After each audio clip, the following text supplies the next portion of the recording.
প্রশ্নের জন্য দেখো, তীব্রামথা নামে কোনো রাজনীতির অস্তিত্ব আছে কিনা আমি জানি না। যদি অস্তিত্ব থাকতো তাহলে এখন বাই ইলেকশন দুইটা চলছে, বক্স দনপুর, সেখানে কোথায় উদাও হয়ে গেছে।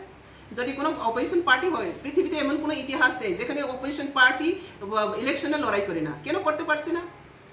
আদৌ কি তীব্রামথা আছে সেটা আমি মানে বলতে চাই না, কিন্তু তীব্রামথার সকাল বলবে গ্রেটা টিপ্রালেন, দুপুরবেলা বলবে আবার কনস্টিটিউশনাল সলিউশন, বিকালবেলা বলবে আবার ইন্টারনেকেটর, রাত্রেবেলা বলবে আবার রোমান স্ত্রী, আর সকালবেলা পরের দিনে কি বলবে? তাদের এই কোনো স্টেবিলিটি নেই।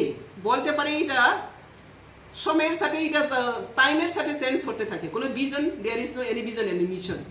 যে ব্যক্তির কাছে, যে পার্টির কাছে কোনো নীতি নেই, কোনো ভিজন নেই, কোনো মতো নেই, কোনো এজেন্ডা নেই, এই ব্যক্তি পার্টি কখনো অস্তিত্ব থাকতে পারে না। এটা মানুষের শুভর জন্য নয়। তো এখন যেটা তীব্রামথা এখন কাজ করছে, সেটাকে মানুষকে বোকা বানিয়ে নিজের ঢালালি রাজনীতি করছে। পরিষ্কার আমি বলছি, সেটা আগামী দিনে খুলে যাবে। তো মানুষ এখন বুঝে গেছে, সেজন্য তো আজকে বক্সনগরের আমাদের তীব্রামথা ক্যান্ডিডেট উনি স্বয়ং বিজেপিতে জয়েন করেছে। আর আজকে দলে দলে বিজেপি কেন জয়েন করছে? তো আমরা সবাই জানি যেটা অবাস্তবকে কেন্দ্র করে মানুষকে বোকা বানানো, এই টেকনোলজি দুনিয়াতে চলে না।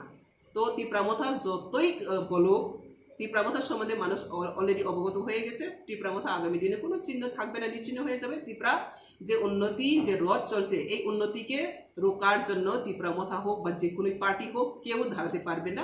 এবং আগামী দিনে আমরা এটাই জানি, দুইটা নির্বাচনে তো আমরা দেখতেই পারছি, ম্যান বিরোধী পার্টিরা তারা উদা হয়ে গেছে। এখানে 100% জয় হবে, আগামী দিন জয় হবে।